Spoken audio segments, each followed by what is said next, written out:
nessa noite? Quem veio aqui para escutar o que Deus tem para falar com o nosso coração através da sua palavra, diga glória a Deus. Por favor, abra sua Bíblia novamente no Evangelho de João, no capítulo 19, a partir do versículo número 28, verso 29 e o versículo 30, para que nós possamos compartilhar algo da parte do Senhor aqui nesta noite, rapidamente, porque logo mais nós teremos a ministração da Santa Ceia do Senhor. Evangelho de João, capítulo de número 19, a partir do versículo 28 até o versículo número 30. Eu vou ler na tradução NVI, na nova versão internacional. Portanto, se você não tem a NVI, por favor, acompanhe aqui na mídia, que a tradução NVI vai ser disponibilizada aqui, para que você acompanhe na mesma leitura que eu vou fazer nessa noite. João, capítulo 19, versículo 28 até o versículo 30, diz assim a palavra de Deus nesta noite. Mais tarde, sabendo então que tudo estava concluído, para que as escrituras se cumprissem, Jesus disse: tenho sede. Estava ali uma vasilha cheia de vinagre. Então embeberam uma esponja nela, colocaram a esponja na ponta de um caniço de isopo e a ergueram até os lábios de Jesus. Verso de número 30. Tendo-o provado, Jesus disse: está consumado. Com isso, curvou a cabeça e entregou o seu espírito. Glorificado seja o nome do Senhor. Feche seus olhos. Acalme seu coração nesta noite. Pai, eu quero te louvar, Senhor, nessa oportunidade. O meu pedido é que tu venha falar mais uma vez aos nossos corações através desta palavra. Nós estamos aqui, Senhor, desejosos de escutar, Senhor, uma porção daquilo que tu tem para falar. Prepara cada coração, tira toda distração, Senhor, e que em nome de Jesus Cristo, a tua palavra, ela possa ter, Senhor, liberdade de entrar em cada mente, em cada coração nesse lugar. Acampa os teus anjos, repreende toda distração, ó Pai. Esta é a nossa oração, em nome de Jesus. Amém. No livro de Gênesis, no capítulo 1, versículo 26, o escritor vai dizer que criou Deus o homem conforme a sua imagem, conforme a sua semelhança. Nessa noite eu quero ministrar uma palavra que tem por título o brado que mudou a história da humanidade. Muito obrigado, irmão Samuel. O brado que mudou a história da humanidade. Em Gênesis capítulo 1, versículo 26, está escrito: façamos o homem conforme a nossa imagem, conforme a nossa semelhança.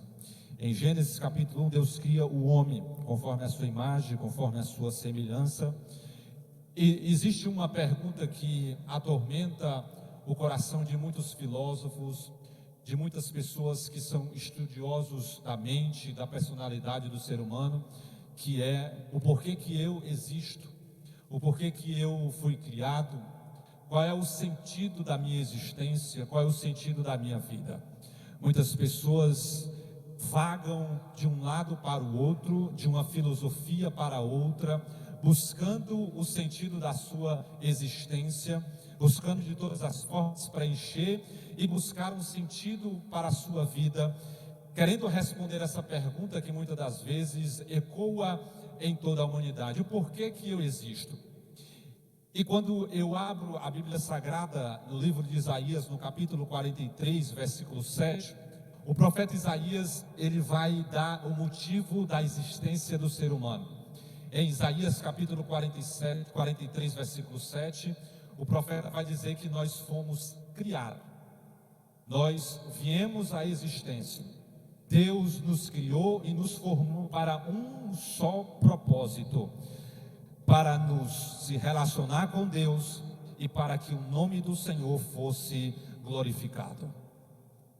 Portanto, se nesta noite você até hoje não sabia o porquê que você existe, o porquê que você veio à existência, saiba que você foi criado, você foi formado para que o nome do Senhor fosse glorificado através da sua vida. Por mais que nesta noite você possa dizer que não, pastor, eu nasci por um acaso, eu nasci porque a minha mãe encontrou meu pai, se relacionou com ele, nunca mais viu ele, eu nasci por um acidente. Muito pelo contrário. Ontem nós ministramos e falamos que nós somos pegos de surpresa, Deus não. Deus, ele não é pego de surpresa, porque ele conhece todas as coisas. Ele esteve no nosso passado, está no nosso presente e já está no nosso futuro. Portanto, antes de você ser formado e gerado, projetado no ventre da tua mãe, Deus já te conhecia e já te chamava pelo teu nome. O motivo da nossa existência, meus queridos, é para a glória do Senhor. No entanto, quando nós continuamos a história da criação, em Gênesis capítulo 1, verso 26, o texto vai dizer que fomos criados conforme a imagem e semelhança do Senhor, com o propósito de glorificar ao Senhor e se relacionar com Ele. E no mesmo livro de Gênesis, no capítulo de número 3, o texto vai dizer que o ser humano, ele faz uma escolha, porque à medida que o ser humano ele foi criado por Deus, ele foi criado também com a capacidade de fazer escolha. E no capítulo 3 de Gênesis, o texto vai dizer que o ser humano escolhe não servir para o propósito para qual ele foi criado. Lembra que o propósito para qual nós fomos criados foi para se relacionar com Deus e para glorificar o nome do Senhor. E isso acontecia até o capítulo 3 do livro de Gênesis. Até o capítulo 3, o próprio Deus descia no jardim pela viração da tarde. Ao entardecer do dia, o próprio Deus vinha para conversar com o ser humano, para se relacionar com ele, conversar com ele, para escutar a voz do ser humano. Mas no capítulo 3, a história conta que o ser humano, ele escolhe, ele resolve desobedecer ao Senhor. E o texto, meus queridos, a história vai nos narrar que a partir daquele momento, a comunhão e o propósito inicial deste ser humano, ele se perde por completo. E talvez você possa se perguntar, por que, pastor? Por que o propósito inicial se perdeu quando o homem desobedeceu? Porque lá em Isaías capítulo 59, versículo 1 e 2, o texto vai dizer que Deus, ele não tem comunhão com o pecado. Quando o homem ele desobedece a Deus, ele comete um pecado, e quando ele comete um pecado, ele automaticamente ganha duas coisas. Ganha quantas coisas? Ganha quantas coisas? Duas. O ser humano, quando ele desobedece a Deus e peca contra o Senhor, ele ganha duas coisas e perde outra coisa. O ser humano, ele ganhou, em primeiro lugar, a condenação eterna. Existia uma condenação sobre o ser humano, porque a partir do momento que ele peca, o texto e a lei vai dizer que a alma que pecar, essa certamente morrerá. Portanto, quando o homem peca, o homem ganha a condenação sobre a sua vida. Mas ele não ganha só isso. O texto vai dizer também que o ser humano, ele vai ganhar, por ter desobedecido ao Senhor, uma dívida de culpa diante do Senhor. Quando o ser humano, ele resolve pecar contra o Senhor, ele ganha a primeira, condenação; segunda, uma dívida com o Senhor. Mas o ser humano também não ganha somente essas duas coisas quando desobedece a Deus. Ele perde uma terceira coisa, que é aquilo que ele tinha de mais importante no jardim, que era a comunhão com o seu Criador. A história, o texto e a narrativa de Gênesis vai dizer que todas as tardes, pela viração do dia, o próprio Deus descia no jardim para se relacionar com a sua criatura. E esta comunhão, ela foi perdida lá no jardim devido à desobediência do ser humano. Através daquele ato, através daquela desobediência, Satanás, o adversário das nossas almas, ele consegue fazer uma ruptura estrutura da comunhão com Deus. Logo, o propósito inicial, aquele propósito primário que era do ser humano se ter comunhão com Deus, se relacionar com Deus, ele é quebrado porque o Senhor, como eu acabei de falar, não tem comunhão com o pecado.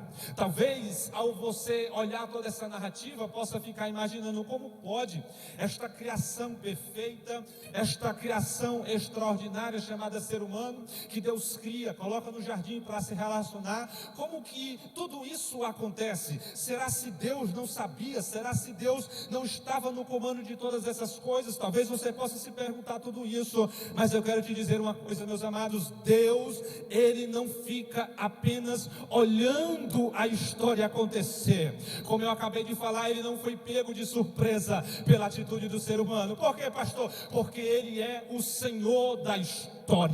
Ele está no passado, Ele está no presente, mas Ele também já está no futuro, e Ele já sabia que o ser humano iria cometer tudo aquilo que ele cometeu. É por isso, meus amados, que do livro de Gênesis até o livro de Malaquias existem cerca de 300 profecias apontando para aquele que seria o resgatador, o restaurador desta comunhão, que era a pessoa bendita de Jesus Cristo de Nazaré, aquele que viria, que resgataria a humanidade do poder do pecado e das garras de Satanás. No entanto, meus queridos, para que esta vitória pudesse ser completa, pudesse ser perfeita, o Filho unigênito de Deus, o Filho perfeito do Senhor, ele precisaria descer na terra, precisaria se fazer pecador, precisaria morrer no nosso lugar, precisaria ressuscitar, para que todo aquele que nele cresce não perecesse, não morresse, mas tivesse a vida eterna. É sobre a morte do Senhor que eu quero compartilhar uma palavra com a igreja nesta noite. Após toda aquela agonia da crucificação, da narrativa que nós acabamos de ler, do Evangelho de João, aqui no capítulo 19, o Evangelho de João, no capítulo 19, a partir do versículo 17, o evangelista ele vai começar a narrar a respeito da crucificação, que todas aquelas profecias já apontavam desde o jardim. Talvez você possa pensar, e Satanás provavelmente até pensou: consegui, venci, neutralizei a criatura, neutralizei a coroa da criação, do Deus Criador, sabedor de todas as coisas. Ele criou este ser humano, projetou de maneira perfeita, preparou um jardim, tudo aquilo que o homem precisava, preparou tudo, mas eu consegui derrubar esse ser humano. Essa criação, esse projeto perfeito dele já não é mais perfeito, porque agora está contaminado pelo pecado. Mas também lá em Gênesis, no capítulo 3, o próprio Deus já fez uma profecia, quando olhou para Satanás e disse: olha, da semente da mulher nascerá um que pisará a cabeça da serpente e vai derrotar a Satanás. Naquele dia Deus já tinha prometido a salvação para a humanidade. E no capítulo 19 nós já temos aqui o Salvador perfeito, que já tinha nascido, já tinha cumprido todo o seu ministério na face da terra. E no capítulo 19 de João, ele está cumprindo os seus últimos momentos, as suas últimas horas daquilo que ele veio cumprir, para se realizar o projeto perfeito da parte do Senhor. E no capítulo 17, a partir do versículo 17 do capítulo 19 de João, a narrativa de João, do evangelista, vai começar a narrar a respeito da crucificação do Senhor, a respeito das últimas horas, dos últimos momentos de Jesus Cristo ali naquela cruz. E após, meus queridos, toda aquela agonia, após o próprio Jesus Cristo sofrer todo aquele julgamento, todo aquele escárnio, que a maioria dos que estão aqui já deve ter assistido em filmes chamado A Paixão de Cristo. Provavelmente você já viu tudo aquilo que Cristo sofreu, ensinado nas telas do cinema, todo aquele escárnio, todo aquele julgamento, todas aquelas pessoas que cuspiram, que açoitaram, que falaram palavras de maldição contra o Senhor. E agora ele está vivendo as suas últimas horas pregado em uma cruz.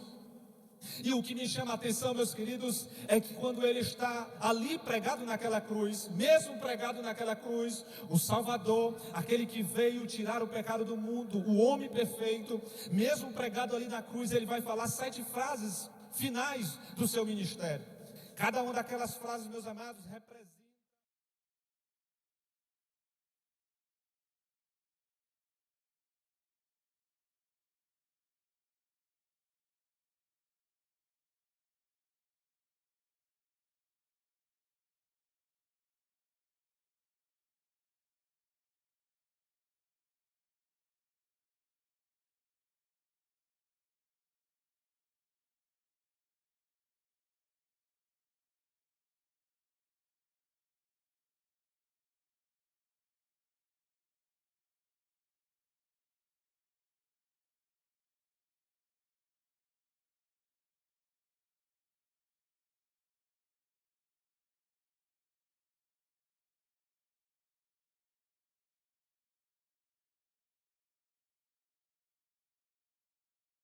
e demonstra verdadeiro arrependimento. Aquele pecador olha para Jesus e diz assim: este não merece estar aqui, portanto, quando te estiverem no teu reino, lembra-te de mim. Jesus Cristo olha para aquele homem e fala a sua segunda frase, pregado na cruz: hoje estarás comigo no paraíso.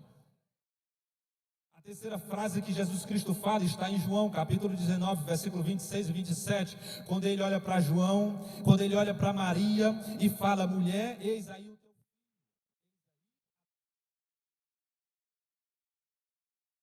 A quarta frase está em Marcos 15, 34, quando ele diz: Deus meu, por que tu me desamparastes?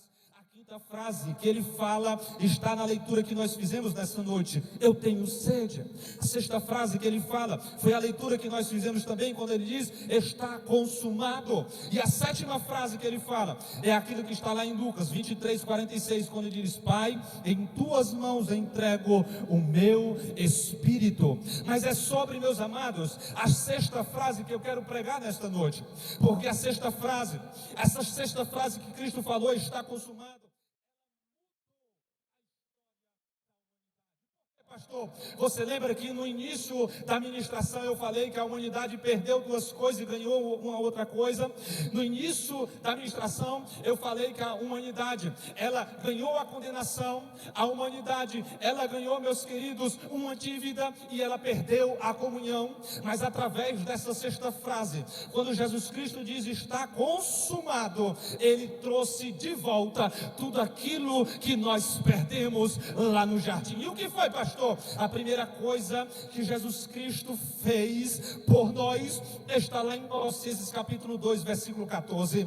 Ele diz assim, o apóstolo Paulo escrevendo aos Colossenses: havendo riscado a cédula que era contra nós nas suas ordenanças, de alguma maneira esta cédula nos era contrária, ele tirou do meio de nós e cravou na cruz do Calvário. A primeira coisa que Cristo fez por nós, quando ele disse está consumado, foi a pagar a dívida que existia minha e tua. Naquela época, meus queridos, e para que você possa entender o que Cristo fez, as pessoas, quando devia ou tinha alguma dívida naquela época, essas pessoas tinham um escrito desta dívida. Portanto, se você devia tributos ao governo, se você devia, meus amados, qualquer tipo de empréstimo para alguma pessoa, existia um escrito dessa dívida. A cada vez que você ia fazendo novas dívidas, este escrito ia aumentando. Mas a partir do momento em que você ia saldando esta dívida, o texto e a história vai contar que aquele que era responsável por essa dívida possuía um carimbo. E quando essa dívida era completada, quando essa dívida era paga, este carimbo escrito em grego dizia tetelestai, ou seja, está pago, está consumado. Portanto, quando Cristo deu o brado na cruz do Calvário dizendo está consumado, o que ele estava dizendo em relação a mim e a você era o seguinte: sabe toda a dívida que você tinha, todos os pecados que você cometeu, que Satanás apontava para você e dizia ele não merece, ela não merece. Quando Jesus Cristo dá o brado está consumado, ele diz para mim e para você: olha, Satanás, sabe essa dívida que eles têm de pecado contra o Pai? Eu estou tomando para mim, estou dizendo: está consumado. Eles não devem mais nenhuma dívida, porque eu paguei por eles, eu assumi a dívida, e a partir de hoje eles não devem mais coisa alguma. É por isso que o apóstolo Paulo vai escrever aos Colossenses: ele tomou a cédula de culpa, de dívida que havia contra mim e contra você, e cravou na cruz do Calvário. Portanto, Satanás, ninguém pode mais requerer de você nenhum tipo de dívida. E é debaixo desta palavra, que nós vamos se achegar diante do Senhor naquele grande dia.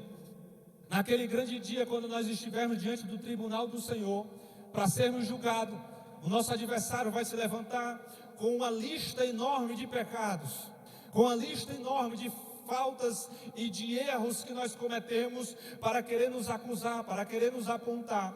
Mas do outro lado vai se levantar o advogado chamado Jesus Cristo de Nazaré. Vai se levantar e vai dizer: olha, justo juiz, toda essa dívida que o nosso adversário está levantando contra ele e contra ela, sabe essa dívida? Eu já paguei lá na cruz do Calvário. Ele não deve mais nada, ela não deve mais nada, porque já foi pago na cruz do Calvário. Eu não sei se você se alegra com isso, mas eu me alegro em saber que a dívida que eu possuía com Deus, por causa dos meus erros, por causa dos meus deslitos, Deus, Jesus Cristo, já pagou na cruz do Calvário. Ele já riscou o escrito de dívida. Mas a segunda coisa que Jesus Cristo fez, meus amados, foi cancelar a condenação que existia sobre mim e sobre você. Livro de Romanos, o texto vai dizer que nós estávamos destituídos da glória do Senhor. O texto vai dizer que todos pecaram, portanto estão afastados, destituídos da glória do Senhor. Nós, cada um de nós, o que nós mereceríamos era a condenação eterna. Por quê? Porque está escrito na lei: a alma que pecar, esta certamente morrerá. E não é somente a morte física que a lei está falando, é a morte eterna, a morte espiritual. Porque talvez você não saiba, mas depois dessa vida existe uma outra vida. Depois que o seu corpo fechar os olhos, depois que esse corpo físico ele perecer, você continuará existindo através do teu espírito, através da tua alma. É desta morte, a morte do espírito, da alma, que o texto está falando. É dessa morte que Cristo nos livrou, da segunda morte. E quando nós lemos lá em Romanos capítulo 8, versículo 1, o apóstolo Paulo, escrevendo a Romanos, ele vai dizer assim: portanto, agora nenhuma condenação há para aqueles que estão em Cristo Jesus, que não anda segundo a carne, mas anda segundo o Espírito do Senhor. Ou seja, não existe mais condenação para a minha vida e para a tua vida, porque Jesus Cristo cancelou na cruz do Calvário. Nós estamos condenados, meus amados. Nós estamos caminhando a passos largos em direção à condenação eterna. Por mais bom que você acha que seja, por mais especial, caridoso e bondoso que você acha que seja, se você não tiver a sua vida debaixo da cruz de Jesus Cristo, com toda a tua bondade, com toda a tua caridade, você será levado ao fogo eterno, que arde 24 horas sem cessar. Pastor, que palavra é essa? Esta é a palavra que Jesus Cristo falou. Se nós não confessarmos a Jesus Cristo como Salvador e Senhor das nossas vidas, nós já estamos condenados. Mas quando nós entregamos o governo e o senhorio das nossas vidas nas mãos de Jesus Cristo, o que nós temos é a palavra de Romanos capítulo 8, versículo 1. Portanto, nenhuma condenação agora há para aqueles que estão em Jesus Cristo, que não andam segundo a carne, mas estão andando segundo o Espírito do Senhor. Portanto, se nessa noite você já fez essa confissão, já entregou a sua vida nas mãos do Senhor, fique tranquilo, porque você já garantiu a salvação da sua alma na pessoa bendita de Jesus Cristo de Nazaré. Mas o Senhor Jesus Cristo nos garantiu uma terceira coisa, meus amados, quando Ele deu o brado, está consumado. A terceira coisa que Ele nos garantiu está lá no livro de 2 Coríntios, capítulo 5, versículo 17. Quando ele diz assim, o apóstolo Paulo escrevendo aos Coríntios na sua segunda carta, no capítulo 5, versículo 17, está escrito: assim que, se alguém está em Cristo, nova criatura é. As coisas velhas já passaram, e eis que tudo se fez novo.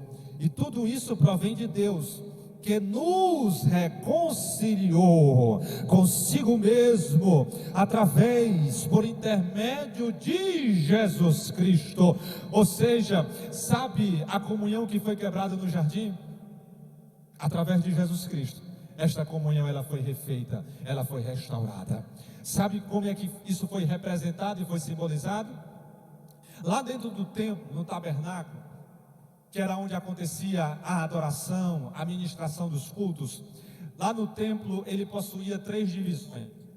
Existia o primeiro espaço, que era o átrio, era onde os sacerdotes, os levitas, eles podiam acessar de maneira livre, podia chegar de maneira mais livre.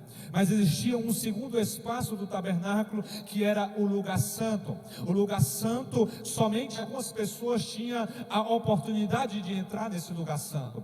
Mas existia uma terceira divisão do tabernáculo, que era o lugar santo do santo. Nesse lugar santo do santo, somente o sumo sacerdote, uma vez ao ano, poderia entrar dentro deste lugar para oferecer sacrifício de maneira anual em favor da nação de Israel. Existia toda uma preparação. O sacerdote tinha que estar com a sua vida muito santa, o sacerdote tinha que estar com a sua vida preparada para que uma vez ao ano pudesse adentrar ao lugar santo do santo. E quando estivesse ali, a palavra do Senhor nos fala que a glória do Senhor descia enquanto o sacerdote estava apresentando o sacrifício do povo e pedindo perdão pelos pecados de toda a nação de Israel.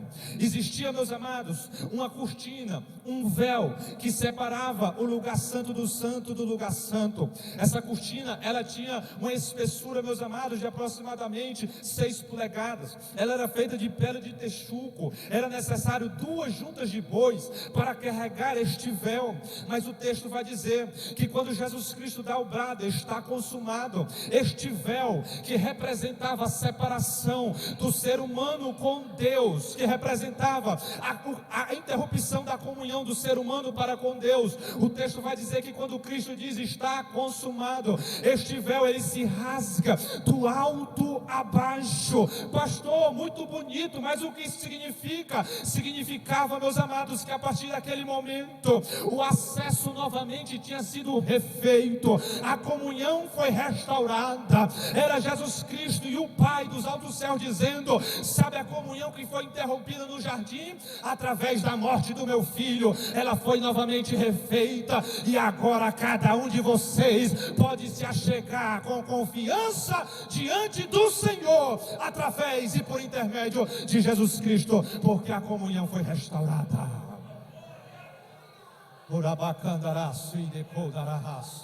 É por isso que nessa noite nós temos o privilégio de levantar a nossa voz e adorar ao Senhor.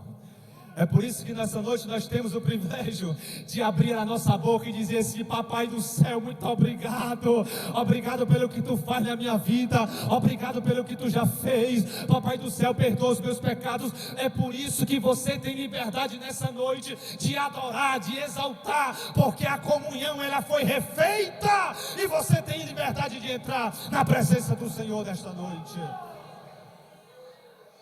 É por isso, meus amados, que eu não entendo um crente salvo na pessoa de Jesus, que chega num culto como esse, entra mudo e sai calado, entra com cara de quem chupou limão e sai com cara de quem chupou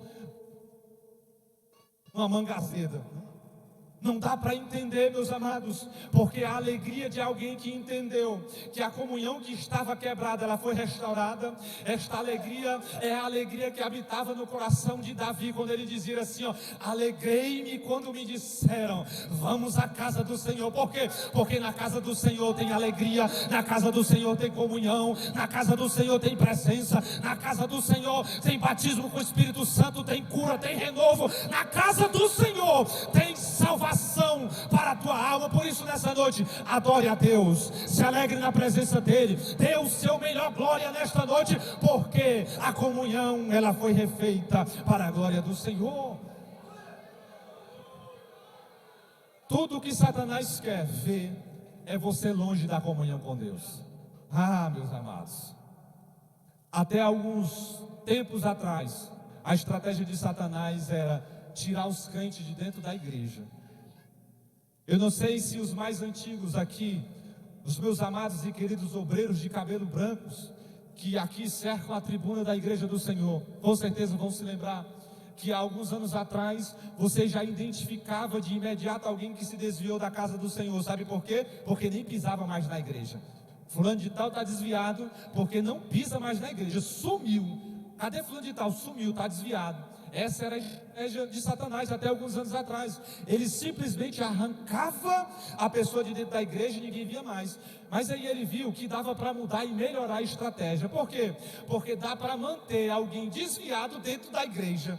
Mas aí, meus queridos, dá até para você estar dentro da igreja desviado, mas não dá para maquiar que você está desviado. Sabe por quê? Porque você está no culto como esse, e se o teu coração estiver desviado, você não consegue sentir a presença do Senhor.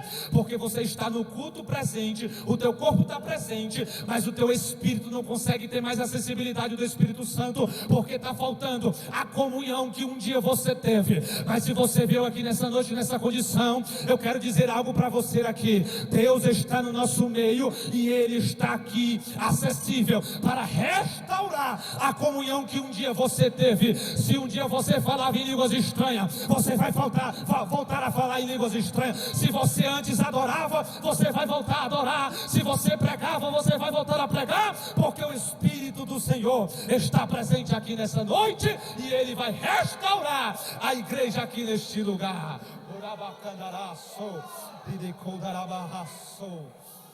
Se tem uma coisa que Satanás adora ver, é crente afastado da comunhão com Deus.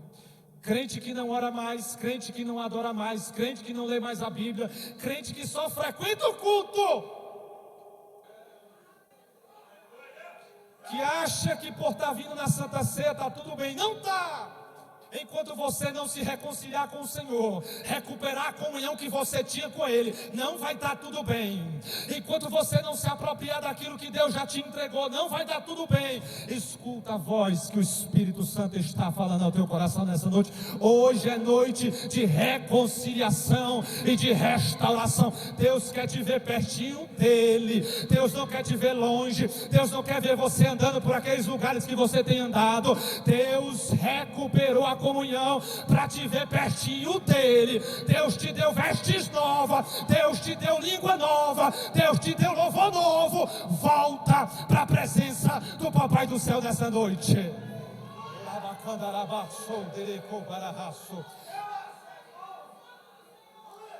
A comunhão foi restaurada. Nós vamos daqui a pouco participar, meus queridos, da ceia do Senhor. Se o grupo de louvor já quiser vir para cá, por favor, pode vir. Daqui a pouco nós vamos participar da ceia do Senhor. Mas existe uma recomendação do apóstolo Paulo quando ele escreve na leitura concernente à ceia do Senhor. Quando ele diz assim, ó: examine cada um a si, e coma do pão e beba do vinho. Ei, o pastor te conhece aqui na igreja, os obreiros, a liderança te conhece aqui na igreja, mas Jesus te conhece lá no particular, no íntimo. Jesus é que te contempla lá dentro da tua casa. Ele sabe como que está teu coração. Ele sabe Há quanto tempo você não fala mais com Ele? Ele sabe, porque Ele está sentindo saudade de escutar a tua voz. Há muito tempo você já não ora, há muito tempo você já não conversa com Ele, há muito tempo o teu relacionamento com Ele foi interrompido, foi quebrado. Mas hoje é noite de restaurar essa reconciliação e esta comunhão com Ele. Esta noite Ele está de braços abertos para te dizer: volta para a reconciliação, porque hoje é noite de se voltar para os braços do Senhor.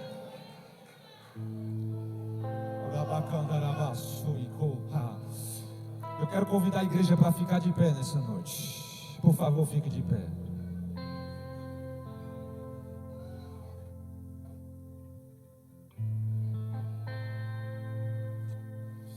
Diante da magnitude do sacrifício de Cristo na cruz e do poder transformador que as últimas palavras de Cristo teve na cruz do Calvário, meus amados, somos confrontados com uma necessidade urgente de arrependimento. E nesta noite eu quero perguntar se existe alguém no nosso meio que gostaria de se reconciliar com o Senhor nesta noite. Para que isso aconteça, você precisa ter coragem de fazer e tomar essa decisão. Mas eu tenho certeza que é uma decisão que vale o sacrifício que Cristo fez na cruz do Calvário por você. Tem alguém no nosso meio que, antes de nós entrarmos na ministração da ceia do Senhor, gostaria de tomar uma decisão de reconciliar com Deus, gostaria de refazer a comunhão que está quebrada, que há muito tempo você não escuta mais a voz do Senhor, há muito tempo você não conversa mais com Ele. Hoje é noite de reconciliação. Sai do teu lugar e vem aqui para orar por você. Tem alguém no nosso meio que escutou a palavra e gostaria de tomar essa decisão de refazer a tua comunhão com Deus? Porque você sabe como que a tua comunhão está. Não precisa ninguém dizer, não precisa ninguém ir te buscar, você sabe. Eu quero orar pela tua vida. Essa noite é noite de restauração. E talvez você não possa sair daqui sem tomar essa decisão. Talvez você não possa sair daqui sem fazer essa aliança de novo com o Senhor. Sai do teu lugar, eu quero orar por você nessa noite. Tem alguém? Glorificado seja o nome do Senhor. Ora bacandará, suiderico barahacandará, sudericandará. Feche seus olhos nessa noite. Pai, eu quero te louvar, Senhor. Obrigado pela tua palavra que foi ministrada aqui nesse lugar. Toma toda a tua igreja em tuas mãos, Senhor. O meu pedido aqui nessa noite é que tu nos desperte para a urgência de estar mais próximo de ti, ó Deus. Não há vida sem estar em comunhão contigo. Nós podemos até sobreviver, mas viver de maneira plena e abundante nós não vamos conseguir se nós não estivermos plenamente em comunhão contigo. O meu pedido é que tu desperte a tua igreja para esta realidade enquanto há tempo, em nome de Jesus. Amém. Pode se sentar, igreja, pode se sentar, por favor.